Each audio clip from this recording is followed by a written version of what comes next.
नमस्कार दोस्तों। आज हम जिस किताब के बारे में बात करने जा रहे हैं वह किताब है सुकरात का मुकदमा और उनकी मृत्यु। यह किताब प्रसिद्ध दार्शनिक प्लेटो के द्वारा लिखी गई है और यह उनके गुरु सुकरात के मृत्युदंड से पहले हुए मुकदमे का जिक्र करती है और उस मुकदमे में जो तर्क दिए जाते हैं और उस मुकदमे के बाद की जो कुछ घटनाएं हैं और उसके पहले की जो कुछ घटनाएं हैं उसका यह जिक्र करती है। और यह किताब मनमंथ नाथ गुप्त द्वारा अनुदित है और यह इसका मूल पुस्तक है the trial and death of Socrates. यह मेरी प्रिय पुस्तकों में से एक है। यह किताब दरअसल मुकदमे के जरिए उस मुकदमे के पहले और उस मुकदमे के बाद की घटनाओं के जरिए दर्शन और तर्क की दुनिया के बड़े गहरे रहस्यों और बड़े गंभीर इशारों को उद्घाटित करती है। और अगर आप दर्शन और तर्क में बहुत रुचि रखते हैं तो यह किताब आपके लिए बहुत ही उपयोगी साबित होगी। जैसा सुकरात के बारे में कहा जाता है कि वे तर्क को लेकर के उनकी जो तर्क पद्धति थी वो बड़ी तीक्ष्ण थी और वे विवाद करने वाले या बातचीत करने वाले के साथ वे इस प्रकार का प्रश्न रखते थे, वो इस प्रकार बातचीत में वे इस तरीके से अपने प्रश्नों से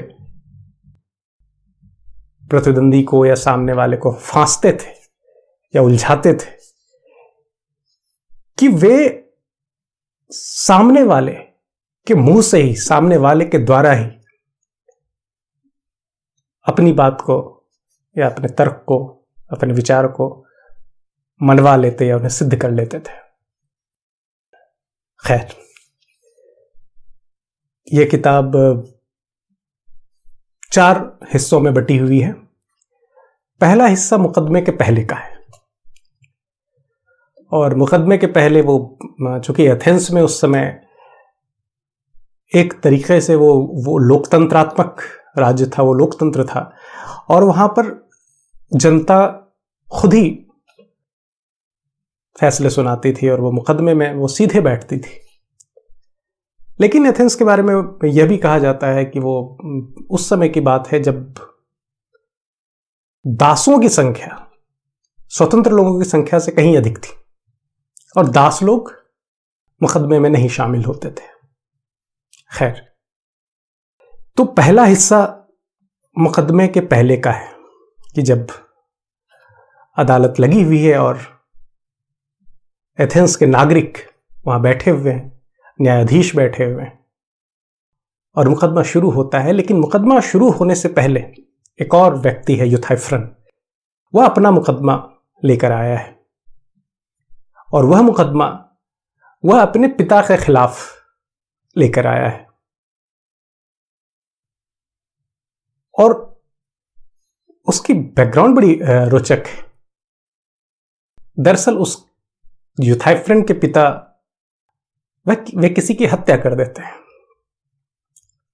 और वह हत्या वह जानबूझकर की गई हत्या नहीं है, बल्कि वे जिसकी हत्या करते हैं वह ऑलरेडी एक हत्यारा है। तो वहां जो एक एथिकल प्रॉब्लम है कि हत्यारे की हत्या करना, वह भी गैर इरादतन, वह कितना सही है और कितना सही होने के बावजूद जो उस मामले को लेकर आया है वह उस वृद्ध व्यक्ति का पुत्र है।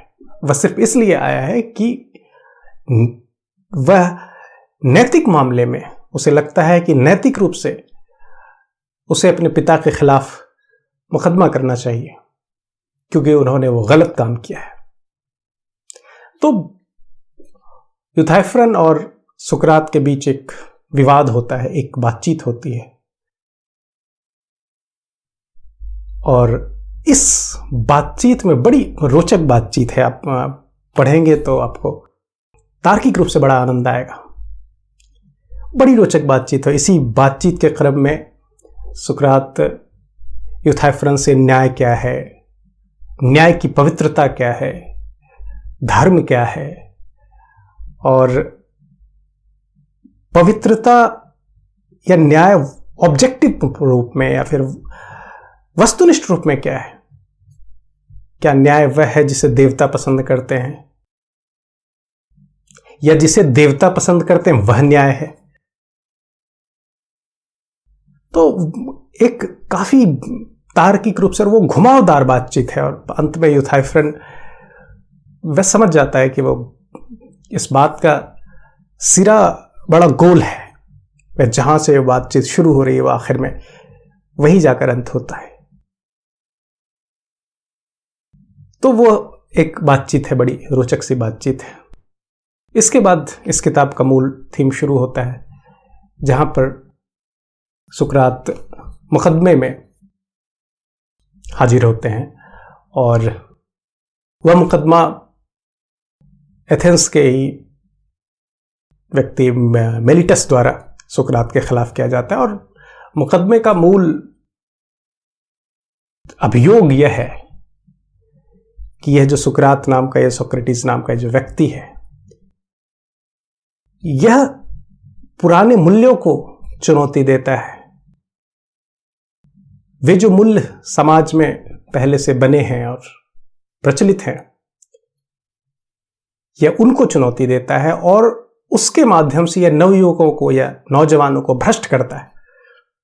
और इसके पक्ष में भी कुछ बातें वो करता है, और सुकरात इसे लेकर बड़ी अच्छी तार्किक बहस करता है। और वो दरअसल तार्किक बहस है भी नहीं, कुछ दूर तक इस अध्याय में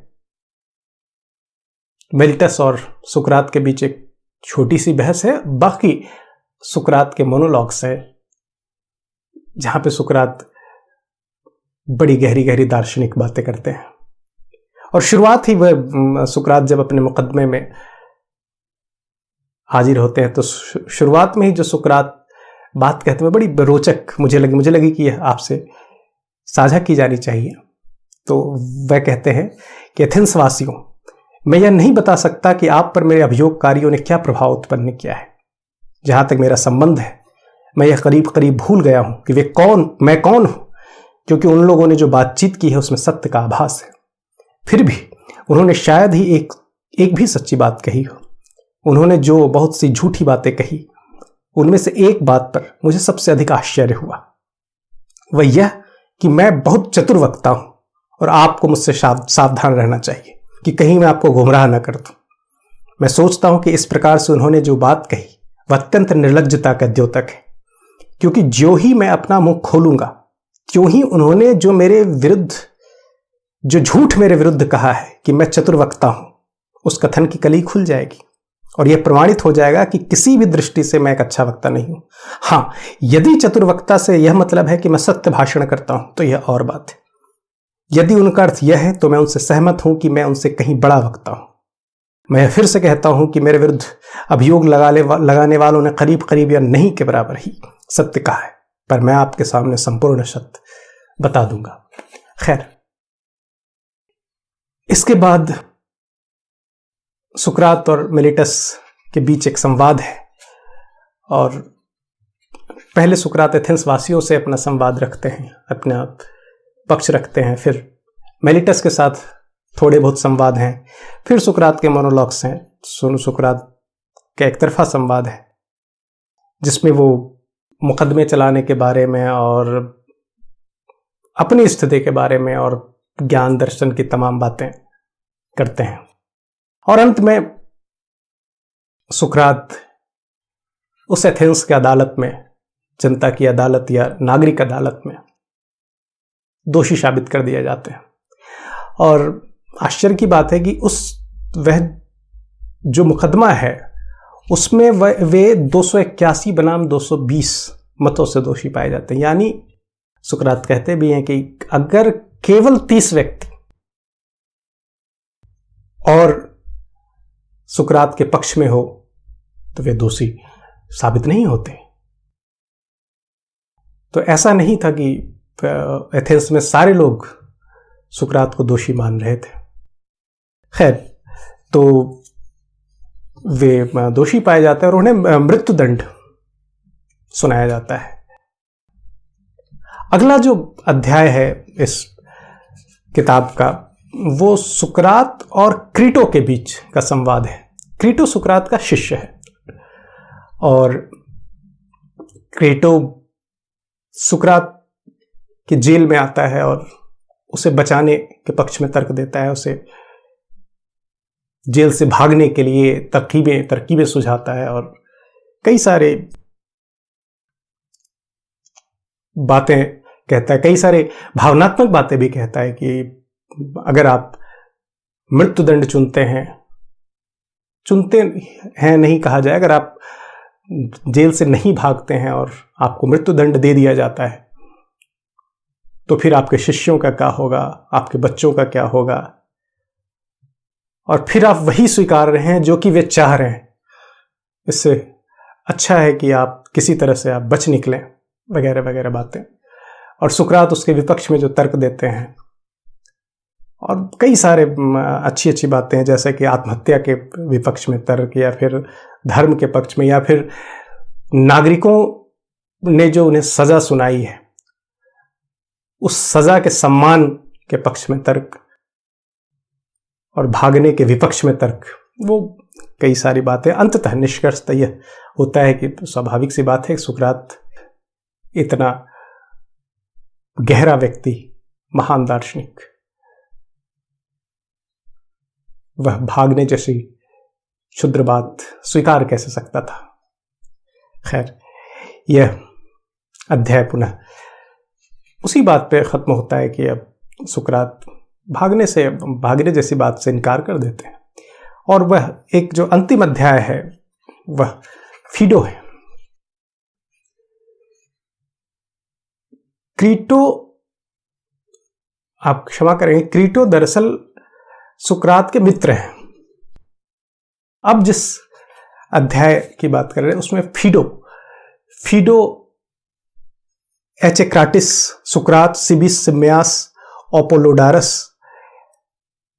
और क्रीटो के बीच का संवाद है। इसमें सुकरात डायरेक्ट या प्रत्यक्ष तौर पे उपस्थित नहीं है, बल्कि सुकरात को मृत्युदंड दिया जा चुका है। तो इसमें जो सुकरात के शिष्य हैं एचेक्राटिस, वह फीडो के साथ बातचीत करते हैं और वह पूछना चाहते हैं कि जब सुकरात को मृत्युदंड दिया जा रहा था तो आखिर उन लोगों ने बचाने की कोशिश क्यों नहीं की, या फिर उस समय की स्थिति क्या थी, उस समय सुकरात ने क्या बोला, और उस समय के किस तरीके की बातचीत थी। इस पर यह अध्याय आधारित है। और इस चैप्टर में भी इस चैप्टर में सुकरात मृत्यु के बाद एक तरीके से उपस्थित है कि वो इसमें सुकरात की बातें हैं, सुकरात नहीं है, क्योंकि सुकरात को मृत्युदंड दिया जा चुका है। तो फीडो जो बात एचेक्राटिस को बताते हैं कि वो किस प्रकार सुकरात के मृत्युदंड से पहले के समय में फीडो, सिबिस, सिम्यास, क्रीटो वगैरह सुकरात के साथ हैं, और सुकरात के साथ जो उनकी बातचीत है और वे किन किन मुद्दों पर, किन किन बातों पर सुकरात से विवाद करते हैं, ज्ञान चर्चा करते हैं, और सुकरात उनका क्या क्या उत्तर देते हैं। बहुत ही तार्किक और बहुत ही गहरी गहरी बातें इस अध्याय में की गई है। और अंत में जाकर एक तरीके से इस पुस्तक के अंत में जाकर सुकरात सिम्बियस को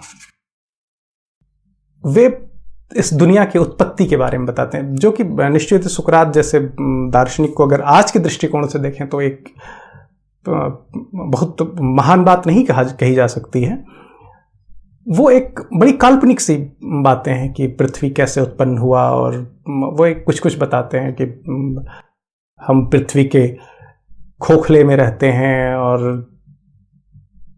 परलोक का कॉन्सेप्ट कि वहाँ के देवता क्या सोचते हैं, किस तरीके से उनका बिहेवियर होता है, किस तरीके से उनका व्यवहार है।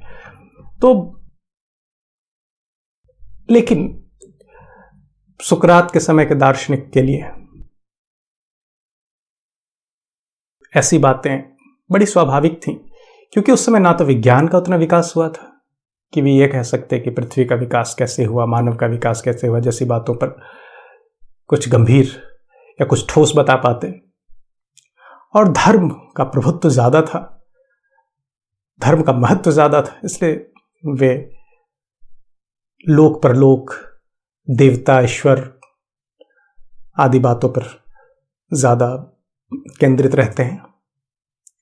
लेकिन अगर केवल उन बातों को हटा दिया जाए तो उसके पहले की जो बातें, उसके पहले के जो तर्क पद्धति है, उसके पहले के जो गहरे दर्शन की बातें, जो रहस्य की बातें, वो बड़ी महत्वपूर्ण है, बड़ी अहम है। और हर दर्शन के विद्यार्थी को, तर्क के विद्यार्थी को, और मैं तो कहता हूं कानून के विद्यार्थी को, और हर एक ज्ञान के इच्छुक पाठक को यह किताब जरूर पढ़नी चाहिए। आशा करता हूं ये वीडियो आपको पसंद आई हो। शुक्रिया।